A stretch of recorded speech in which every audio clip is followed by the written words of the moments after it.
శుభోదయం. తెలుగు తెలుసుకుందామా ఛానల్కి స్వాగతం. నా పేరు నళిని. నేను చెప్తున్నటువంటి వ్యాకరణ పాఠాల్లో ఇవాళ నేను చెప్పబోయే విషయం వాక్యాల్లో ఉండే తేడాల గురించి. ముందుగా నేను ఒక మాట చెప్పదలుచుకున్నాను. నా ఛానల్కి సబ్స్క్రైబ్ చేసిన వాళ్ళందరికీ చాలా కృతజ్ఞతలు. కానీ సబ్స్క్రైబ్ చేసిన వాళ్ళని ఆ వీడియోలు కొంచెం చూడడం కానీ, లేదా పిల్లలకి, ముఖ్యంగా స్కూల్ పిల్లల కోసం నేను ఇది రూపొందించాను కాబట్టి వాళ్ళకి చూపించడం చేయండి. మీ కామెంట్స్ పెట్టండి, అది నాకు చాలా ఉపయోగపడుతుంది. తర్వాత మనం పాఠం మొదలు పెడదాం. వాక్యాలు 3 రకాలు. మొట్టమొదటిది సామాన్య వాక్యం, రెండోది సంశ్లిష్ట వాక్యం, మూడోది సంయుక్త వాక్యం. ఇవేమిటో మనం ఒక్కొక్కటి వరుసగా తెలుసుకుందాం. మొట్టమొదటిది సామాన్య వాక్యం. అంటే వాక్యంలో కర్త, కర్మ, క్రియ 3 ఉండి సమాపక క్రియతో ముగిసేది సామాన్య వాక్యం. సమాపక క్రియ అంటే అంతకుముందు చెప్పాను నేను, వాక్యం యొక్క అర్థాన్ని పూర్తి చేసే క్రియ. ఇప్పుడు ఇక్కడ మీరు ఉదాహరణ చూడండి. రవి పాఠము చదువుతున్నాడు. రవి కర్త, పాఠము కర్మ, చదువుతున్నాడు క్రియ. కాబట్టి ఈ క్రియతోటి వాక్యం పూర్తి అయిపోతుంది. అందువల్ల ఇది సమాపక క్రియ. ఇలా ఉంటే ఇది సామాన్య వాక్యం. మనం సాధారణంగా రాసేటప్పుడు ఇలాంటి వాక్యాల్లోనే మనం రాస్తాం. తర్వాతది సంశ్లిష్ట వాక్యం. వాక్యంలో 2-3 క్రియలను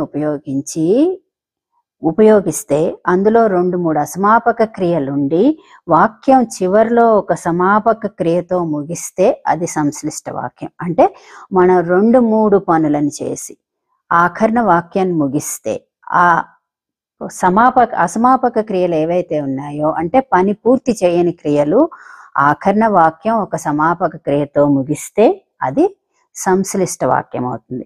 ఇక్కడ ఉదాహరణ చూడండి. గోపి ఆటలాడి ఇంటికి వచ్చి పాఠములు చదువుకున్నాడు. ఇందులో గోపి 3 పనులు చేశాడు. మొట్టమొదటిది ఆటలాడి, అసమాపక క్రియ. ఇంటికి వచ్చి, అసమాపక క్రియ. పాఠములు చదువుకున్నాడు, సమాపక క్రియ. వాక్యం పూర్తయిపోయింది. కాబట్టి ఇలా వాక్యంలో 2-3 అసమాపక క్రియలుండి తర్వాత ఒక ఆఖరణ ఒక సమాపక క్రియతో వాక్యం పూర్తిగా అర్థంతో ముగిస్తే అది సంశ్లిష్ట వాక్యం అవుతుంది. మూడోది ఇంకా సంయుక్త వాక్యం. అంటే 2-3 వాక్యాలు కలిసి ఒకటవుతాయి. ఇక్కడ చూడండి, ఒకదానితో మరొక దానికి సంబంధం ఉన్న వాక్యాలు ఒకటిగా కలిస్తే అది సంయుక్త వాక్యం. అంటే 2-3 చిన్న చిన్న వాక్యాలను కలిసి ఒక పెద్ద వాక్యం చేస్తాం. అలా చేస్తున్నప్పుడు ఆ వాక్యాలన్నిటికీ ప్రధాన వాక్యంతో సంబంధం ఉండాలి. ఇప్పుడు చూడండి, ఇక్కడ నేను బాగా చదివాను కానీ పరీక్ష బాగా రాయలేకపోయాను. ఇదొక వాక్యం, ఇదొక వాక్యం. దీన్ని మనం కానీ అన్న పదంతో కలిపాం. అలాగే కానీ, లేదా, మరియు ఇలాంటి మాటలతోటి 2-3 వాక్యాలు కలిపితే దాన్ని సంయుక్త వాక్యం అంటాం. అంటే ఇందులో ఉండే 2 వాక్యాలకి ఒకదానితో ఒకదానికి సంబంధం ఉంటుంది.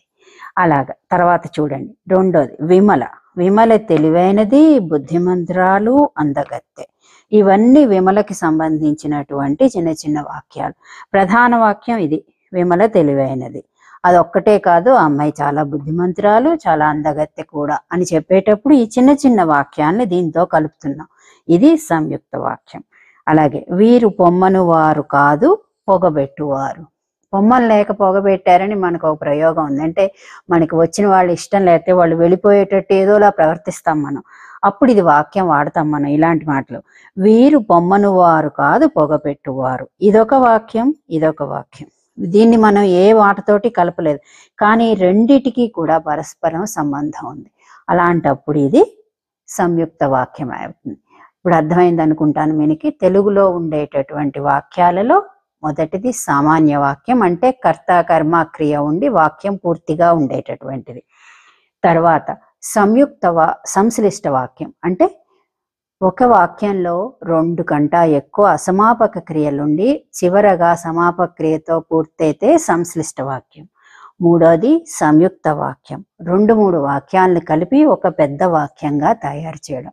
ఆ వాక్యం చేసేటప్పుడు ఆ రెండింటినీ కలపడానికి ఒక్కొక్కసారి చిన్న పదాలు ఉపయోగిస్తాం, లేకపోతే లేదు. సందర్భాన్ని బట్టి సంయుక్త వాక్యాన్ని గ్రహించాలి. ఇది మీకు ఇప్పుడు బాగా అర్థమైంది అనుకుంటాను. ఇది మీకు నచ్చితే మీ మిత్రులతోటి షేర్ చేయండి. తప్పకుండా కామెంట్స్ పెట్టండి. నా ఛానల్కి సబ్స్క్రైబ్ చేయండి.